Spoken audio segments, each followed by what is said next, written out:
وہ میٹل جس کی وجہ سے کئی جنگیں ہوئی، سلطنتیں بکھر گئے، سلطنتیں بن گئے اور براعظموں تک جسے کھوجا گیا۔ اس کی ثقافت سے لے کر آج تک دنیا اسے گولڈ کے نام سے جانتا ہے۔ گولڈ اپنے چند خصوصیت کی وجہ سے مشہور اور نایاب ہے۔ گولڈ ایک ایمرفس سولڈ ہے جس کی میلٹنگ پوائنٹ بہت کم ہے، یعنی اس کو کم درجہ حرارت میں پگھلایا جاتا ہے اور اسے ہر شکل میں تبدیل کیا جاتا ہے، اور اس میٹل کی کوانٹٹی بہت کم ہے بنسبت عام میٹل کے، جس کی وجہ سے اس کی ڈیمانڈ بہت زیادہ ہے۔ اور اس کی بڑی خصوصیت یہ ہے کہ اس کی چمک نہیں جاتی اور نہ ہی داغدار ہوتا ہے۔ اگر اس طرح کے انٹرسٹنگ ویڈیوز دیکھنا پسند کرتے ہیں تو چینل کو سبسکرائب اور ویڈیو کو لائک کریں۔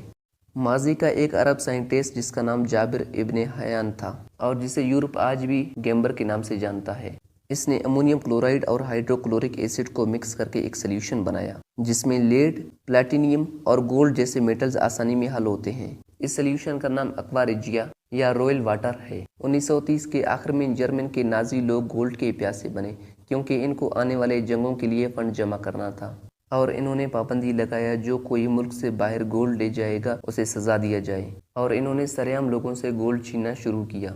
خاص طور پر انہوں نے یہودیوں کو اپنے ظلم کا نشانہ بنایا، جن میں جرمن یہودی سائنٹسٹس بھی شامل تھے۔ نازیوں نے یہودی سائنٹسٹس کو بڑے عہدوں سے نکال دیا اور امن پسند لوگوں کو قید کیا۔ 1920 کے آخر میں ایک صحافی اوسیڈس کی نازیوں کے اصل صورت کو بے نقاب کرنے کے لیے ایک کتاب لکھا۔ 1931 کو نازیوں کو پتہ چلا تو انہوں نے اوسیڈس کی کو غداری اور جاسوسی کے جرم میں قید کیا۔ یہ 1 سال تک قید میں رہا۔ رہائی کے بعد اس نے نازیوں کی کھلے عام مذمت کیا، جس کے نتیجے میں اسے دوبارہ گرفتار کر لیا گیا اور اسے ایسٹر ویگن نامی ایک حراستی کیمپ میں قید کیا گیا۔ 1938 کو ٹیوبرکیولوسس کی وجہ سے اس کی موت ہو گئی۔ پابندیوں میں متاثر ہونے والے جرمن سائنسدانوں میں سے میکس وون لائی اور جیمز فرینک بھی شامل تھے۔ میکس وون لائی نے ایکس رے کی ڈائی فریکشن ان کرسٹل میں کیا، جس کے نتیجے میں اسے 1914 کو نوبل پرائز ملا، اور جیمز فرینک نے الیکٹرونک کوانٹم نیچر کو بتایا۔ اسے بھی 1925 میں گولڈ پرائز سے نوازا گیا۔ میکس وون لائی اور جیمز فرینک نے جرمن چھوڑنے کا فیصلہ کیا اور انہوں نے اپنے گولڈ میڈلز کو محفوظ رکھنے کے لیے نیل بوہر کے ہاتھ میں دے دیا۔ بوہر نے جرمن سے آنے والے مظلوموں کی مدد بھی کیا۔ بوہر جرمن سے آنے والے سائنسدانوں کے لیے عارضی ملازمتیں تلاش کرنے کے لیے امریکن راک فیلر فاؤنڈیشن کے ساتھ کام کر رہا تھا۔ اتنے میں ہٹلر نے ڈنمارک پر حملہ کر کے کہانی کو بدل دیا۔ اب کہانی کچھ یوں تھا کہ بوہر کے دونوں دوست میکس وون لائی اور جیمز فرینک کو جرمن میں غداری کے کیس میں قتل کیا گیا۔ اب بوہر کے لیے یہ امانتیں گولڈ میڈلز نہیں بلکہ ڈائمنڈ میڈل سے بھی قیمتی تھے۔ ہٹلر کا فوج بوہر کے فزکس ادارے میں پہنچا۔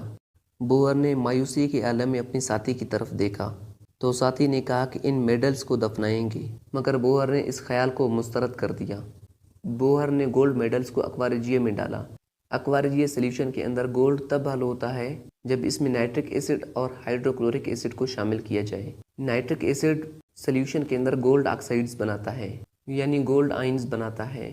اسی دوران سلیوشن سیچوریٹڈ ہو کے ری ایکشن کو اسٹاپ کرتا ہے۔ جب hydrochloric acid nitric acid میں ملایا جاتا ہے تو نتیجے میں ری ایکشن نائٹروسیل کلورائڈ اور کلورین گیس بناتا ہے، اور یہ دونوں واپرز میں اڑتے ہیں۔ اب ہائیڈرو کلورک کی کلورائڈ آئنز گولڈ آکسائڈ کے ساتھ مل کر کلورو آرک ایسڈ بناتے ہیں۔ کلورو آرک ایسڈ مزید ری ایکشن کر کے گولڈ کو سلیوشن سے ریموو کرتا ہے۔ بوہر نے گولڈ میڈلز کو اکوا ریجیا کے ذریعے حل کیا۔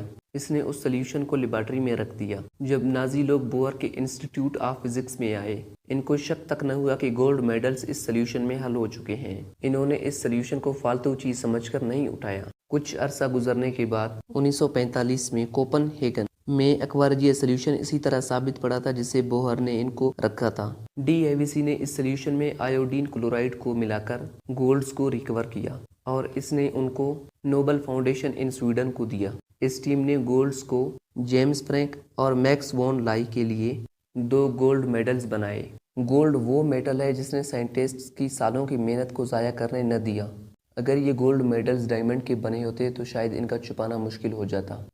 ملتے ہیں نیکسٹ ویڈیو میں، تب تک کے لیے اللہ حافظ۔